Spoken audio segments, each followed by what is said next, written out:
talk about the difference between immutability and hashability and how this may affect your design.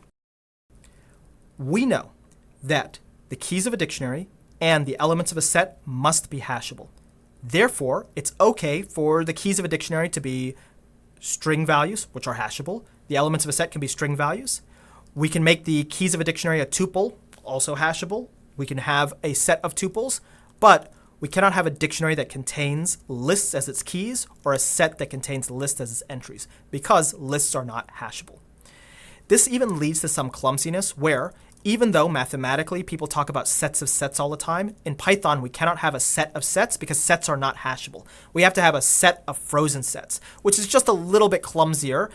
You can see here it's even much noisier for us to write out.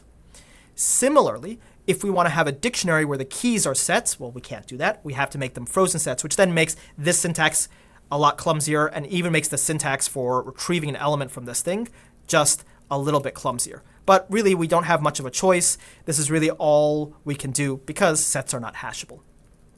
Do note that in the example of having a frozen set as the keys of a dictionary, well, there may be a specific reason why we want that. For example, we could model this dictionary with A, B, and C as a string as the keys of this dictionary. But then we're kind of limited in that we need to be able to give exactly A, B, and C with this delimiter exactly as our key. And if this delimiter contains some kind of compound structured value, we're going to have to parse it. So here, we're going to have to do a k.split on a comma, which can lead to our standard in-band encoding ambiguities, because what if the comma belongs to one of these fields? What if this is A, B, C, and D, comma, E? Then we have to do something even more complex here. And so to avoid those ambiguities, we may want to use a tuple. Here, if we use a tuple, then D, comma, E can just as readily be one component of this compound key, and we can unpack it and we can robustly look at the components of this key. What if it's the case that we want a key with multiple components, but we don't care about the order? That is to say, looking up ABC should be the same thing as looking up CBA. Well, that's why we might want to have a set as the keys of our dictionary. When we look at frozen set versus set, hashable and non-hashable, we might naively assume a relationship. Specifically, if we look at all of our built-in types, we'll see that the mutable built-in types are not hashable. The immutable built-in types are hashable. And that seems to be a fairly common pattern. However, we cannot say that immutability implies hashability, and we cannot say that hashability implies immutability. The relationship is much deeper than that. In fact, we may even discover that certain things that are immutable are not hashable, although this is going to depend on our Python version.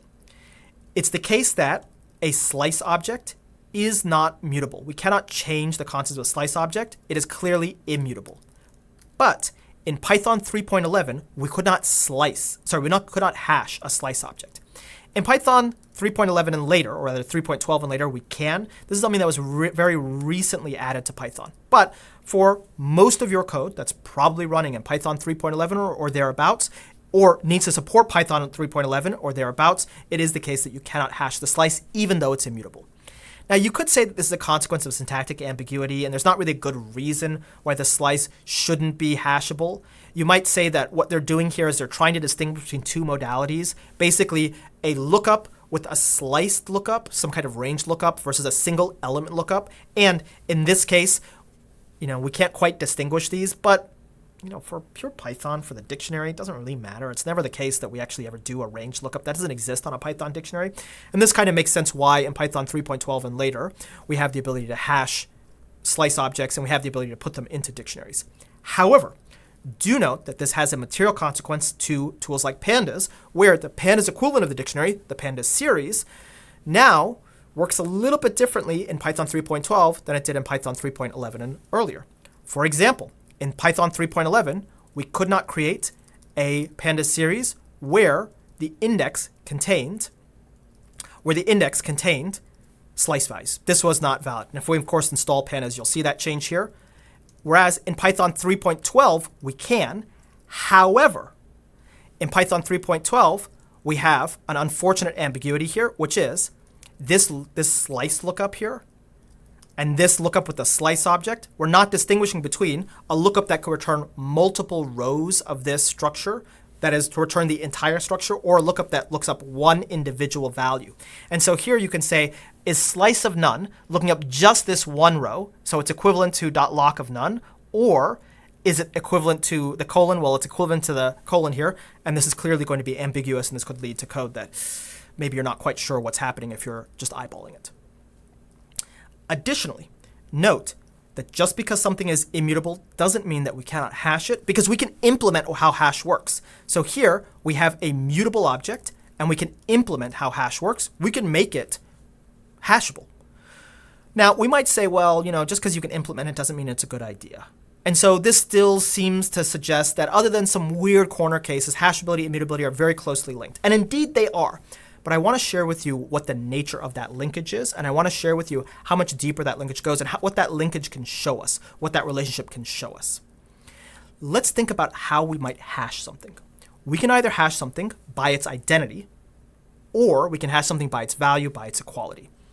So here you can see an object that is hashed by its identity, we're hashing on the ID, or hashed by its equality, hashed by its value. And we can compute the hashes in both cases. Note that if we hash by identity, because that identity is going to represent whatever CPython gives us as the unique identifier for the object, which up to this point in time is the memory address of this, and the memory address could be pretty much anywhere in memory, we'll see that this hash value changes over invocations of this program. So we might say, well, maybe we shouldn't do that because we don't want these hash values to bounce around. However, do note that the hash value is not guaranteed to be stable outside of the run of a single program. I guess it's stable across a Python version, but within a Python version, but across Python versions, it won't necessarily be stable. For example, if I create a tuple with two random numbers in it, and I compute the hash of that tuple, well, I'll see that as I go back in time to previous Python versions, suddenly this hash may change. And so generally, we probably shouldn't store hash values to disk and expect that we can read them back in any arbitrary later version of Python, because how the hash actually works is an internal implementation detail of Python and is not something that we can rely upon. Instead, we might rely upon that hash more or less being consistent throughout one run of our program, maybe even across runs of our program if we lock it down to the version number, but maybe not even that. Now, having said that, let's think about the case for how we might hash something that is immutable. Should we hash it on its identity or hash it on its equality? Well, if we have some value that is immutable and we hash it on its identity, what will happen is we'll create a dictionary at some point of our program. That dictionary will be manipulated at some other point in our program. And when we return to this scope where we no longer have access to this exact object, because we no longer have access to this exact object, we can no longer create something that has the same hash. We'll actually get a key error. We won't be able to retrieve something from this with an equivalent object. You could say that we've lost this object in a dictionary. Now, we haven't strictly lost it in the dictionary because we can still iterate over this dictionary to see it there, but we can't directly access it. We can't pull it out of this dictionary, which could very well be a problem. This is going to make it much less useful to have this dictionary. As a matter of practicality, this kind of loss is something that we're going to want to avoid if we can. Now, let's assume that a value is mutable, because what we can see from the example with an immutable value is we probably shouldn't hash immutable values based on their identity. We should probably always hash immutable values based on their value, based on their equality. Well, with a mutable value, we're going to see the opposite. If we take a mutable value and we hash it based on its value, then we could put this into a dictionary. We could change the value here, which will then consequently change the hash. And no matter how we try to retrieve it, through the original object, through an equivalent object, through an object that's equivalent to what it looked like changed, we can no longer retrieve this. We have actually permanently lost this object in this dictionary. Again, we can still iterate over this dictionary and see it here, but there's no way using that get item lookup that we can retrieve this value from the dictionary. This is a much more serious problem. And this indicates to us that if a value is mutable, we cannot compute its hash based on its equality, because we could really permanently lose this thing in the dictionary. We should instead, well, the only choice we have is to implement it on its identity, which has a much more minor risk of loss, maybe a much more minor loss condition. In fact, if we think about it, because we can still iterate over this dictionary, there's one missing qualification to immutability and hashability. Specifically, if an object is immutable, we should hash it based on its value. And that will allow us to safely retrieve this object directly through the getItem syntax at any point if we put it into a dictionary. If it is mutable, we should hash it based on its identity, and we should understand that we may not be able to exactly retrieve it unless we can go back and find that same exact object with the same exact identifier to retrieve this from the dictionary. In other words, immutable objects must be hashed on value, mutable objects must be hashed on identity, and hashability implies immutability only if we also need direct access. If we need direct access, we can't get that with a mutable object that's hashed on identity. That is, if we need that square bracket access that's not intermediated by any other mechanism, that's just compute the hash, go into the internals of the dictionary, and pull the thing out, we must have a mutable object. Hashability implies immutability if and only if we need non-intermediated access, or what we might call direct access. Now, intermediate access is actually a fairly common thing. And in fact, hashing mutable things is not that uncommon in practice. For example, if we have a network X digraph, well, a network X digraph is implemented as a dictionary of dictionaries of dictionaries, which means nodes that we put into this network X digraph have to be hashable things. They're going to serve as the keys of a dictionary somewhere. However, a digraph is mutable. We can move the nodes and the edges around, and the individual nodes probably could also be mutable if they represent some entity that we want to mutate, maybe some entity with some parameters. We mutate and then perform a computation on the graph, then we tweak them again, then perform a computation on the graph to solve for some ideal circumstance of the graph. If that's the case, we may want to implement a custom class, and that custom class may be mutable, and we may need to hash that based off identity.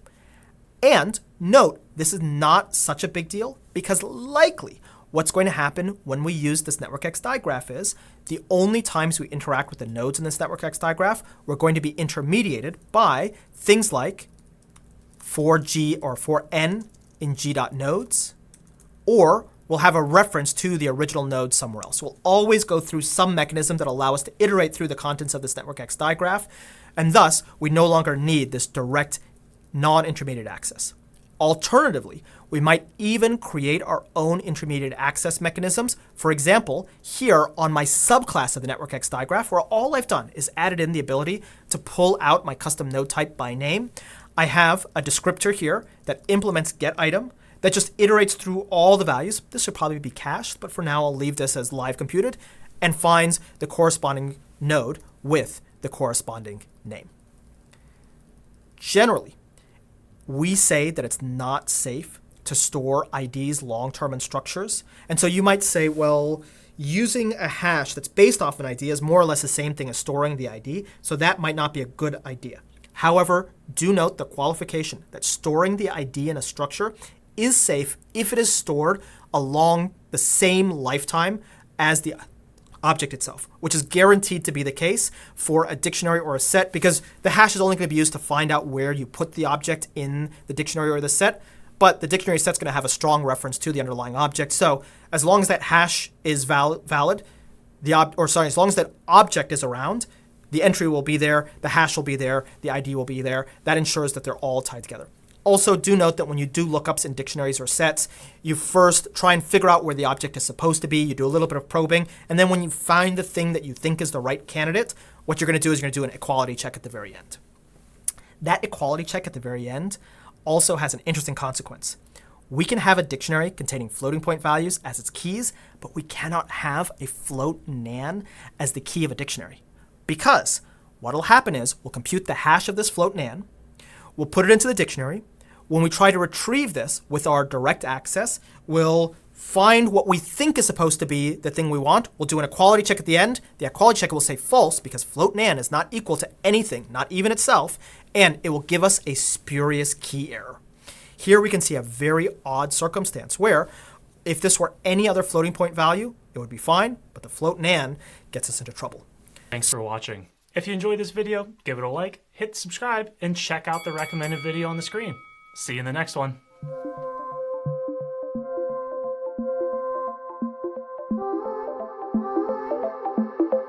you.